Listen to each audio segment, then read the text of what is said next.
কুড়িগ্রামের চরাঞ্চলে শুরু হয়েছে আগাম আলু চাষ। গত বছর আলুর ফলনের দাম ভালো পাওয়ায় কৃষকরা আগাম আলু চাষে ঝুঁকছেন।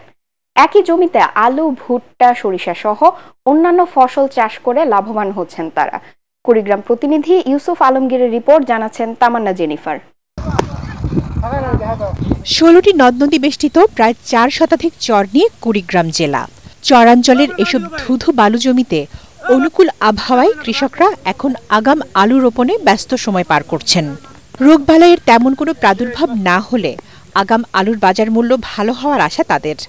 এলাকার মধ্যে বালু বাড়ির মধ্যে আগাম আলু লাগাইতেছি। এখন যদি আলু ভালো মানে আকাশ কোনো গজব না দেয়, ভালো পাওয়া যায়, দামটা যদি ভালো থাকে তাহলে কৃষক আমরা লাভবান হবো।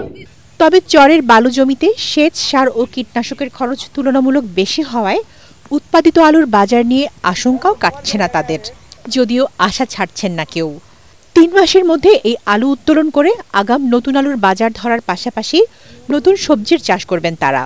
আশা করতেছি যদি কোনো দুর্যোগ না হয় তাহলে হয়তো আমরা ভালো ফলন বা ভালো বাজার পাইতে পারি। চলতি মৌসুমে কুড়িগ্রাম সদর, নাগেশ্বরী, ভুরুঙ্গামারী, ফুলবাড়ী, উলিপুর, রাজারহাট সহ ৯ উপজেলার এবং চরগুলোতে উফশি ও স্থানীয় জাত মিলে ৭,১০০ হেক্টর জমিতে আলু চাষের লক্ষ্যমাত্রা নির্ধারণ করেছে কৃষি বিভাগ। কোল্ড স্টোরেজ থেকে বিএডিসি বীজ সরবরাহ করা মাত্রই তারা তাদের চাষ কার্যক্রম শুরু করবেন। এছাড়া আমাদের চরাঞ্চলে কিছু কৃষক যারা আগাম আলু চাষ করেন তারা সেই প্রস্তুতি নিয়েছেন এবং ইতিমধ্যে আলু রোপণ শুরু করেছেন। আমাদের যারা মাঠ পর্যায়ের কর্মকর্তা আছেন তারা কৃষকদের পাশে থেকে পরামর্শ সেবা দিয়ে যাচ্ছে। চলতি মৌসুমে প্রাকৃতিক দুর্যোগ না হলে আলুর ভালো ফলনের আশা কৃষকদের। Bureau report, ATN Bangla.